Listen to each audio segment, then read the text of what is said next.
Frosty. Frosty. Frosty. Frosty. Hey guys, so it's another week of this. I'm back at it again. Things that have happened since last week. I finished iZombie. Yes, I did, and it was awesome. Like, oh my god, next season's gonna be so good because there's gonna be even more zombies, and I'm just honestly very excited to see how the zombies are going to affect the overall everything. More things I've been watching. I decided to go ahead and watch the third season of Agents of S.H.I.E.L.D. and it won me back. It did. The second season I was kind of hit and miss on. I don't know. The first season I didn't really get into it till halfway through, and the second season I kind of liked where it started, and then where it was going, it was just like, this keeps going on and on. But season 3, a lot like iZombie's season 2, it just had me. I wanted to get away and do other stuff, but I kept watching it. And today I started catching up on season 4 of Agents of S.H.I.E.L.D. Also, pretty good stuff. Pretty good. I'm liking it. You know, I like their Ghost Rider, and I don't know a lot about the comic for Ghost Rider, so I'm hoping that everything will be good. Some personal things. One is I watched the last couple vlogs, and I'm a little surprised. And the reason why I'm surprised, I'm realizing I'm not coming across as excited and emotional as I normally am in real life. And I'm saying this because I have friends who actively tell me to calm down and to hold back. And it's interesting to me that I watch these vlogs and it's just me and the camera. And I don't know if it's because I'm talking to a camera, or it's entirely possible that this is some form of nerves. I've noticed in the past, my friend and I, we were having me do some voiceover for a project he was doing. And I was just really quiet. And it was the weirdest thing because I'm the sort of person who in high school, when they only had a limited amount of mic packs, I was the guy who went out there without a mic pack, and everyone could hear me better than some of the mic'd people. There's actually, small anecdote. Senior year of high school, we did Little Shop of Horrors. I was Mr. Mushnik, and it was so much fun. I was really sick for about a week. This happened to me a lot in the springtime, the week before a musical was performed. I think all 4 years of high school, actually, this happened. So my ritual sickness of hell week, I show up because I want to rehearse. I don't want to fall behind. I want the show to go on. I recommend giving me some gloves and a mask because I don't want to risk getting other people sick. The director agrees, put them on. The director then, at the end of the rehearsal, is so upset with most of the rest of the cast because even with a painter's mask covering my face, he could hear me better than some of the chorus and other cast members. And it meant a lot to me. And so that's why I'm surprised. I try to record some voiceover and I come across quiet. I'm trying to talk to you guys and I'm not me. I don't know what's going on. I don't know if I just haven't got the right buttons pushed, or if this is some weird introspective understanding that maybe the real me, the one that comes across on the camera, is just, super chill and relaxed and doesn't have a lot to say. And I don't like that. Because right now, even though I seem like behind the scenes I might be putting on airs, I feel really good like this. And so I want to try to keep this personality up the more I do these vlogs and other things. Speaking of other things, today I tried, I think, my second solo stream ever on Twitch, and the game came through. The game audio was great. My audio was non-existent, and the video for the game was pretty much just lag, so I'm going to need to experiment a bit more before I'm ready to really commit to streaming. I'm working on it, and I'm really excited about that, because that's just one more way that I can put myself out there and start building an audience and getting to know people who are interested in the things that I'm interested in, and that's awesome. So, less technical stuff, more how have I been. Last week I told you about the Halloween party I was going to, and I went to it. Wasn't sure I was going to because I've been on the weirdest sleep schedule ever. I'm finally balancing out and feeling good about it. Went to the party, and I didn't drink much. I didn't really have much of an outfit. I put on my cloak, which I'll probably wear on some video in the future for some reason. But I went with that on. Didn't drink a lot, but I had fun. Met up with some of my friends, both from high school and from college. It was really neat. I just had a good time. One of the things that I really enjoyed doing, the PVO questionnaire. For anyone who's a fan of inside the actor's studio, like myself, you know that there's always a part in it where they ask these 10 questions and you get to know the actors a little bit better. So I asked my friends these questions, and I honestly got to know some things about them that I didn't know before, and it was really cool. And so I would like to answer these 10 questions for you. Question the first: what is your favorite word? My favorite word is magnificent.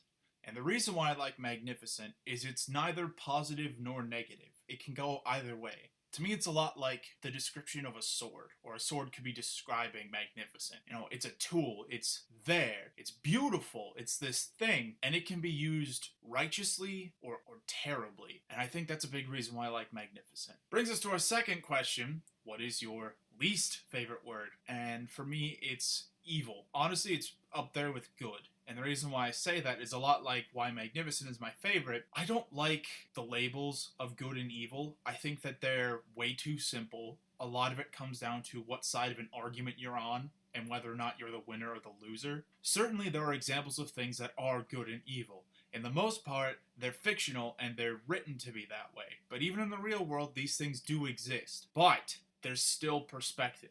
And I'm the sort of person who tries to keep an open mind as best as I can. It's just who I am. Question 3.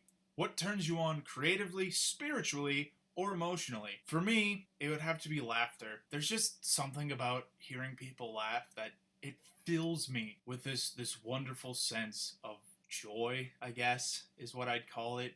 It feels like I'm fulfilling my purpose when I see a smile. That's something I really enjoy. What turns you off? What turns me off is crying. I mean, there's just nothing that I like about crying. I understand it's necessary for a lot of people, but crying means that something has affected you so emotionally that you have no words, only physical response. And it's really hard to feel inspired by that. You know, I don't know how to respond to it. And if somebody's crying because they're upset, I really don't know. And what's worse is I cry all the time. I hate it. I have zero control when I do it. It just happens and I feel like such a big baby. And I know that there's positive crying. I know it exists. I've never experienced it myself, but I've been shown it a lot through film. And so I believe in it, but I don't experience it. And so it's hard for me to say that it's something that I have a positive feeling for. What is your favorite curse word? Well, this is a bit of a difficult question. Because I wanted to try to keep this channel as child friendly as possible because my grandma wants to watch. But if I have to pick one, I'm actually going to go with chicken. I learned about this word while watching Britannic, wonderful comedy duo. If you've never heard of them, look them up on YouTube. I love them. God, like 9 years ago, they were brought to my attention by some friends of mine. I've seen every one of their videos. I get really excited when I see them in other projects like How I Met Your Mother, or when they were in Joss Whedon's... Oh, I'm gonna feel like such a dum-dum, but it's he did a Shakespeare really well. I've seen it a couple times, but the Shakespearean titles blend in my head. The point is, they do really good work, and they're really cool people and some huge inspirations. And so it's a word that reminds me of one of my first videos I ever saw of theirs. If the question were my most commonly used, the F-bomb, kids, don't ask your parents about that. When I was in preschool, when I learned about it, because I didn't understand it, I had to know, and it was described to me as being worse than Godzilla and King Kong combined, and I invoke that power whenever my grandparents aren't around, because that's the one rule: no swearing in front of grandma. What sound or noise do I love? I kind of cheat here because it's laughter again, and it's the same for hate, crying. I mean, it feels wrong to have the same answer for both of those questions, but I can't help it. It's just who I am. What profession other than my own would I like to attempt?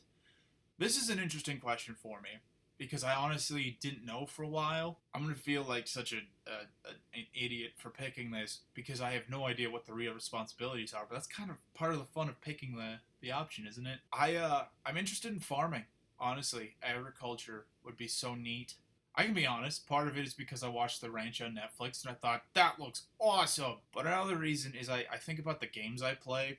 What I notice is the ones that I feel the most fulfilled about are the ones with chores, and especially like Harvest Moon and I started Stardew Valley. I'm really excited to get into that. Hopefully get to do some streaming or Let's Plays of that. They make me feel fulfilled, and the great thing about agriculture is you're always going to have a market as long as you grow good product. You know, people aren't going to suddenly stop needing food unless zombie apocalypse or vampires happen. But assuming that those don't happen, you're always going to be able to make some sort of profit. You're always going to feel good about it, and I like repetition a lot. It's definitely the one thing I miss about school is having a schedule of I get up, I do this, I go do that, I'm done. Having not had a schedule for the last 4 years has really made me feel weird, because even in college it was like, what do? I have all this free time all of a sudden. It's crazy. I started filling it with TV, and now I'm doing this.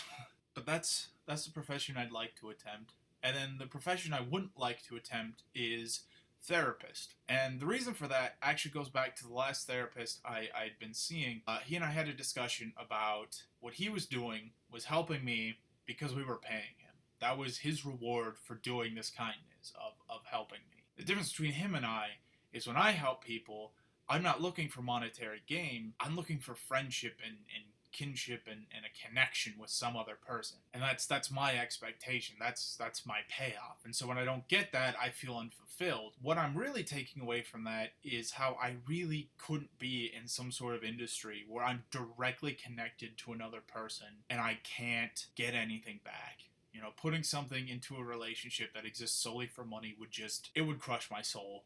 Absolutely. I could not do that. So it's not really for me. And then the last question, if heaven exists, what would you want God to say when he greets you at the pearly gates?